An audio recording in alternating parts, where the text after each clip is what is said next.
Welcome back to Project Bad Decision. All right, so let me show you what is happening. As you can see, I did cut the VW CV axle as well. Yes, I cut it long on purpose because I didn't want this one to be 1 inch, whereas that one is like 3 inches. So now we're looking about 2.5 inches for both. I'm gonna cut this one. This is kind of how it works, you know. It's better to measure once or 2 times or 3 times than cut once or 2 times or 3 times than hope to get it right on the first try.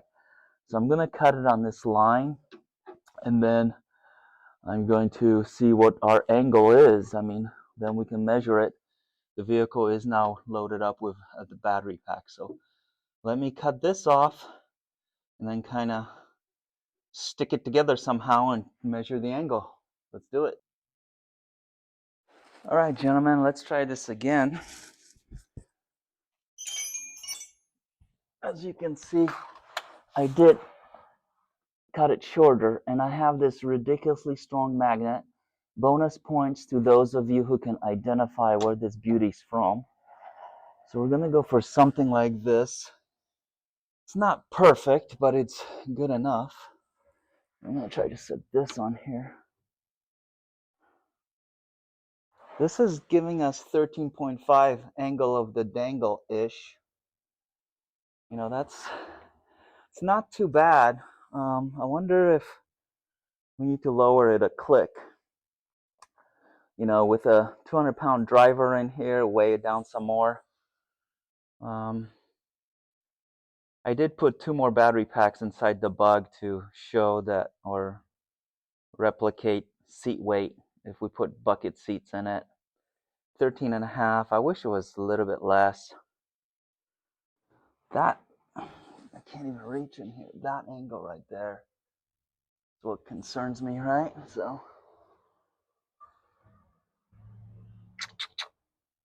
gonna keep at it. I'm gonna see what I can figure out. Maybe tack weld these together just to see, you know, if it spins. Wait, it's at 13 degrees now. It's something not to get jacked. We're calling it 13.5. Yep. Let's keep at it.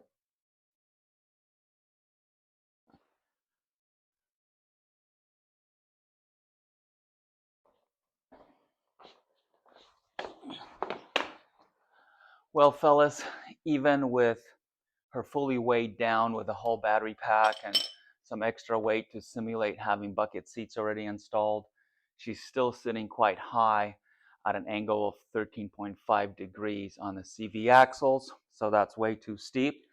So it looks like we are going to have to lower her a click or a notch, as the cool kids say. So here we go.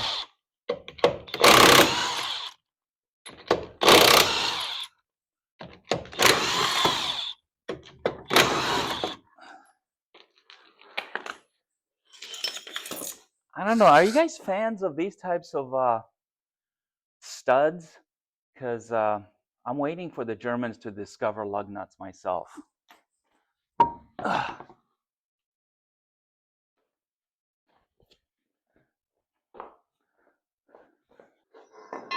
Okay, guys, let me give you an update. It's bad news, and more bad news. So first of all, when I was trying to remove this swing arm, whatever it's called, I was hoping that it would come off of this torsion rod, but instead it came out from the center, from the middle, which is kind of not desirable for a noob like me. You prefer for it to slip off the end, but there's no way it would have done that. I had to kind of fandangle it once off the car to get this off. So this is the first thing that happened. The next thing is that I don't know what this is. There's one of these on either side. I don't know if this was some sort of a cable emergency brake at one point, and now it's inside the drum. I don't know. So I broke the bolt on that. That's not a big deal, I should say. The big deal is that, where is it?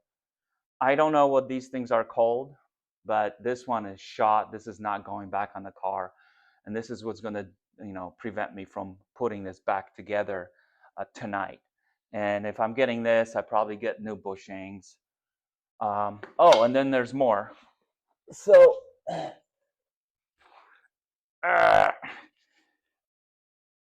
let's just say I feel a little deflated. Now, how are these supposed to work? Isn't this thing supposed to pop back out? Am I missing something?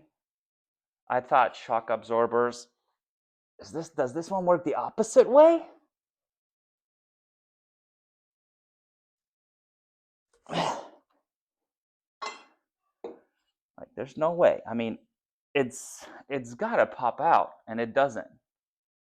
So I think these are shot. I'm no shock absorber expert, but I think these are shot, so I need new shocks. Whew. So yeah, I would say bunch of non-EV related stuff, unless you want to call lowering it to get the right CV axle angle, EV related. We can justify it that way. I'm not a complete idiot. I did mark this, how it went in there, so I can, and then I also marked it on here. Of course, I watched 30 seconds of some YouTube videos, so I'm an expert now. So it's going to be a minute. I'm going to need to acquire some parts and then be back at it. Whew. Great. See you later.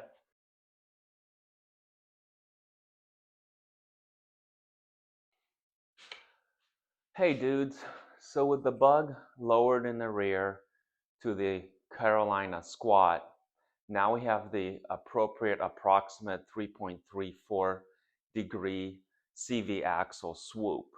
But I'm not happy with the stance, so let's measure it to see what it is, and then we'll probably move the battery pack from the back to the front of the bug. So this isn't scientific, and I don't know what the tire pressure is there. We're going to call this 26 freedom units, and then from the bottom to the top of the bumper here is, well, shit, it's 29 and a half-ish. So that's about 3.5 inch difference. And then if we use the finger test, I'm going to call this about 2 fingers above the tire. That's, that's how we used to do it in the hood.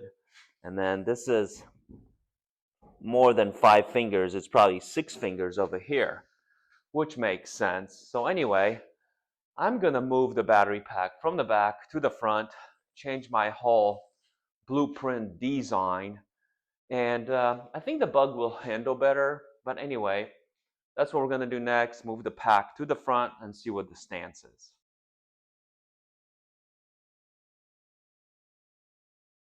Okay, so with the 6 BMW hybrid battery modules moved from the luggage tray to the front of the bug, let's see how it fares. So we'll take a measurement again. I think the back was before at 26. I think we gained an inch. So it's approximately 27, slightly under. And then what is the front? This used to be 29 and a half, and now it's 28.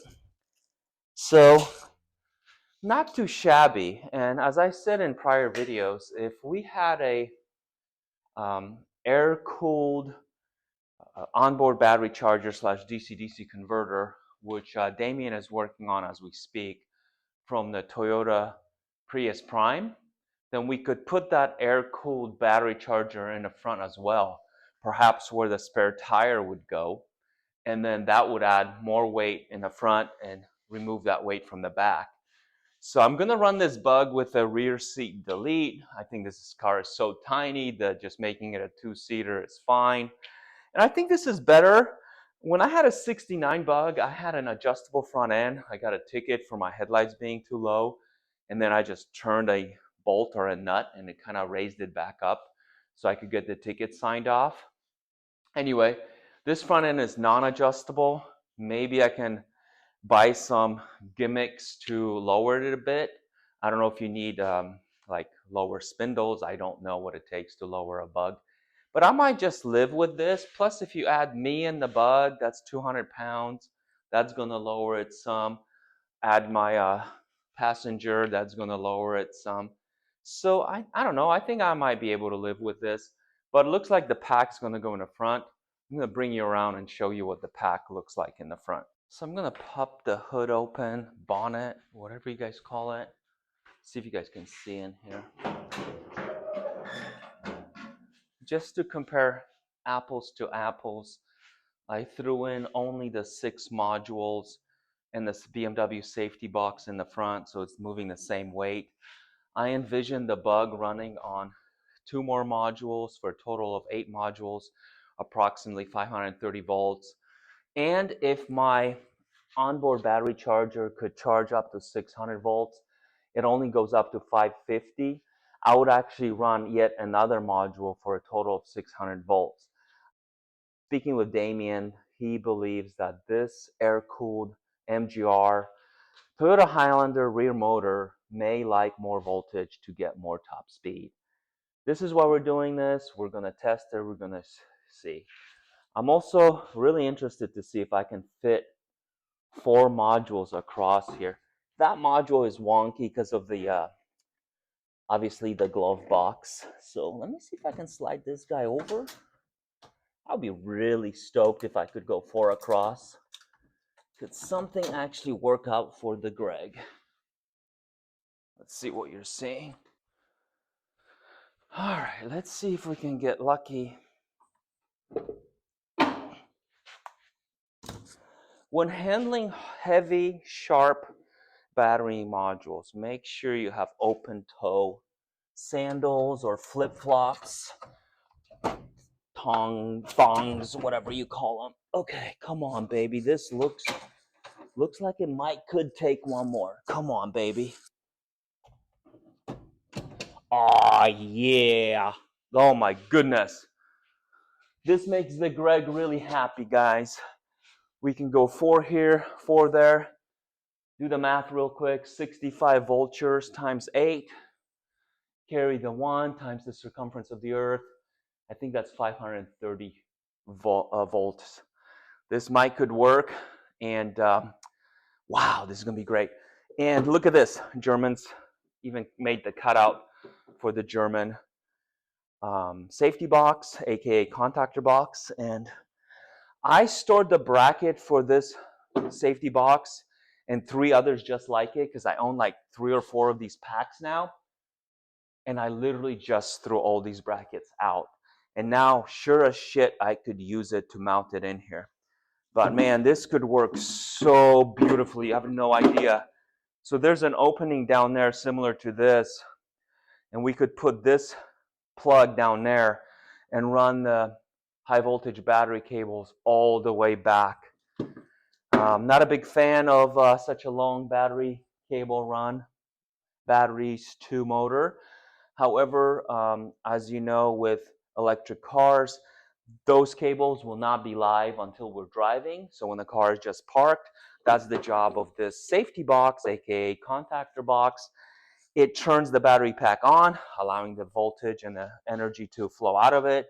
But when the car is off, then no energy flows through the battery cables. So this is a gatekeeper, and it's called a safety box for not only our safety, but also the safety of electronic components. But I absolutely love that these 4 modules fit across. Love, love, love it. So it's going to go 4 plus 4 up there. Yeah, and I have a fun little surprise for you guys if I can pull it off. I'm going to bait you with it and not let the cat out of the bag until I can pull it off. But it's going to be something fun coming up at the end of the build. Wow, this is going to be so good.